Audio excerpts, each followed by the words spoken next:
The property price divide. Let's have a look. Hello everyone, Florian Heise here, stein of coffee in hand, and I thought we'd have a look at this article written by the economist Jason Murphy from news.com.au, because I think it really highlights one issue with the constant property pumping we're hearing in the media. Every day, every week, it's more and more FOMO designed to encourage people to rush out there, take advantage of the super low cash rates, avoid the never-ending, property always goes up, you're going to miss out, get in there, avoiding the missed opportunities. Because this article will highlight a very important factor. So, Great House Price Divide. Sydney suburbs in real estate red zone. So in the red zone, guys. Outside the walls. Or the wrong side of the tracks. For months, we've heard that house prices have bounced back. But a new map shows this is only true if you live in the lucky suburbs. I wonder. Australia's real estate market has turned, apparently. And Sydney is its strongest part. Well, isn't Sydney pretty much our entire real estate market? Sydney and Melbourne? This is what we've been told. This is what the data tells us. I don't trust the data. Ever since we've got hard evidence of just let's just say, lackluster application of thorough data analysis that's applied to auction clearance rates. Yeah. But then again, data doesn't need to be real. It just needs to be reported in a way to manipulate the masses. See, I'm definitely becoming too cynical, aren't I? I'm definitely becoming too cynical. I don't think I could ever have been a real estate agent, guys. But a new map has revealed the truth is more complicated, and it always is. Sydney is not just one market. Like the stock market, it has parts that are growing well and parts that are going terrible. Not all Sydney homes are the same, and depending on what you own, you're potentially still in the middle of the housing downturn that supposedly stopped a year ago.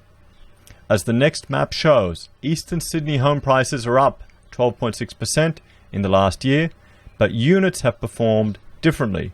And if you bought a unit in Southwest Sydney, you can expect it to be worth 3.5% less than a year ago. So here we go. Across the red rooster line, unit prices tell a very different story. So here you can see, there you go, down 3.9, down 3.48, down 5.43. Up 5.9, 2.77. I'll zoom in a little bit so you can see it here. There you go, guys. What do you think? What do you think? Do you live past the red rooster line, or do you live in one of the posh suburbs that have gone up? That's a huge difference between the wealthy east and less wealthy west. But it's important to remember the history. Back in the early 2018s, when the property downturn was still new, price falls were biggest in the most expensive part of the Sydney market, and the less expensive suburbs looked insulated. It turns out that they were just on a lag. And if we jump back here, we can see here property prices in 2017. You can see the Sydney prices, they kind of dipped a little bit, 16 to 17. And that's also in line with foreign investment coming off drastically at that time. The changes in property prices look a lot like a wave that starts in the wealthy suburbs and moves west. That's very useful information to have because it suggests price recovery might move west too. It also suggests keeping an eye on property in places like Bondi because it can act as a crystal ball for what will happen in the rest of Sydney and the rest of the country. Units versus houses. But why are units performing so differently? We all understand that a house or a unit is two assets in one, land and buildings. Land is not that practical by itself. You can't live on a vacant block. Its only real purpose is as a place where you can sink the foundations of a home or homes. However, land does not depreciate. Well, I guess for inner city suburbanite, he's right on the money there. We're not talking acreage in the country where people could raise stock or grow some food or, have some chickens. A building is very practical. but you can't situate it without land. Over time, thanks to the forces of entropy, it slowly falls apart. Well, yes. Buildings depreciate and require maintenance.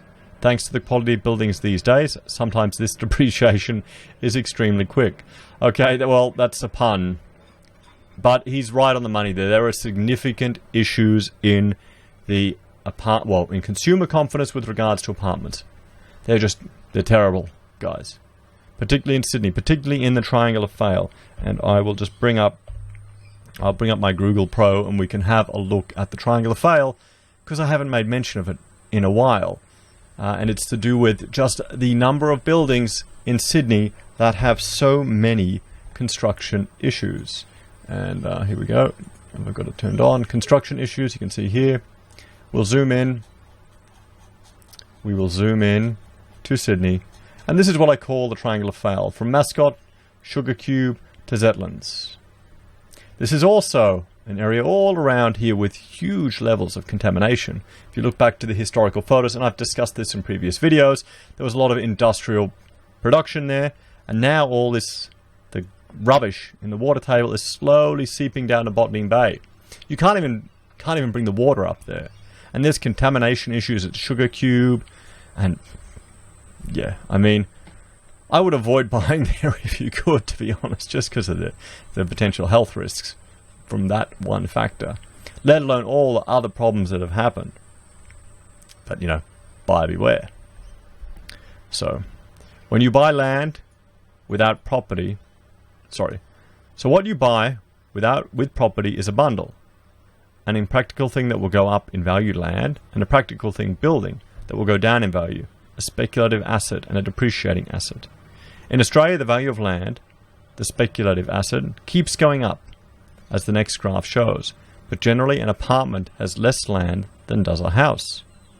This may be one reason why apartment values have not risen in value so much. A greater proportion of the value of an apartment is in the building. It could also be a significant oversupply of apartments. That could be, the market was flooded with apartments. We looked at the building approval decline recently, and just the number of the cool-off in apartment approvals is just ludicrous. But here we have the value of land from 89. There you go. So Australia's doing well. Pretty good. So it's important to be skeptical about what this graph is really showing. Below is a very sarcastic quote from none other than the Reserve Bank of Australia Governor Philip Lowe from August 2015, back before the most recent spike and dip in land values. Have we really become wealthier as a nation simply because the value of our land has increased?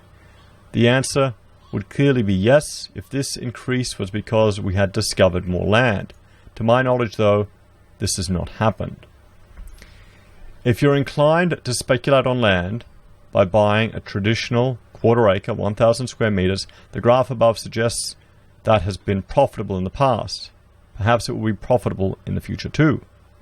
But of course, in all speculative assets, past performance is no guarantee or no guide to future performance. And here comes the real issue, doesn't it? What's your money worth in $89? Is this chart adjusted for inflation? I'm sure it would be. The overall downturn in the Australian housing market stopped last year when the Reserve Bank cut interest rates. Interest rates are important to housing, but they are obviously not the only thing that matters. Too many people are busy looking for a single explanation for the real estate market.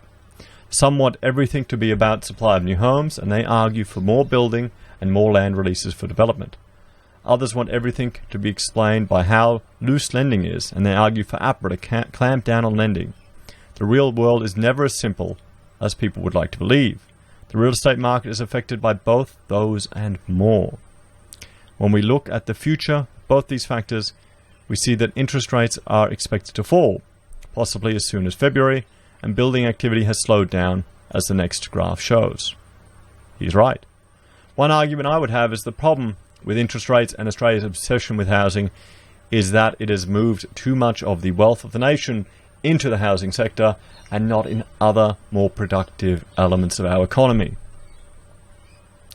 Maybe that could be why Poland has a successful gaming international level gaming development industry where they would list on the stock exchange there to raise funds, and where there are now venture capitalists going into Poland to invest in these companies. How's it going here in Australia? Just flip houses, mate. Just flip houses. Don't worry about it. Chuck a shrimp on the barbie. She'll be good. If it is easier to borrow large sums and fewer new homes are being built, both of this should push the real estate market in the same direction up, at least for a little while. The long run is another story. Australia's great housing price boom has happened during a multi-decade slide down in interest rates to basically zero. If those interest rates reverse and have a multi-decade slide back up to a more natural level of around 5%, and that's a big if, but if they do, it's hard to imagine that house prices will continue regularly doubling during that period.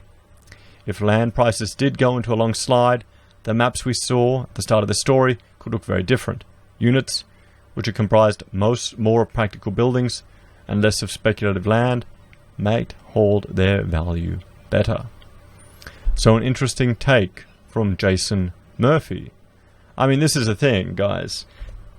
This cash rate is an artificial intervention in the cost of the price to borrow money. It's an intervention in the free market.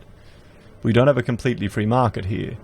You know, there's restrictions in place and regulations in place. So they try and do this to limit or stop a downturn. Sometimes you need some creative destruction in an economy. We're seeing this now when generations of Australians can't even enter the housing market.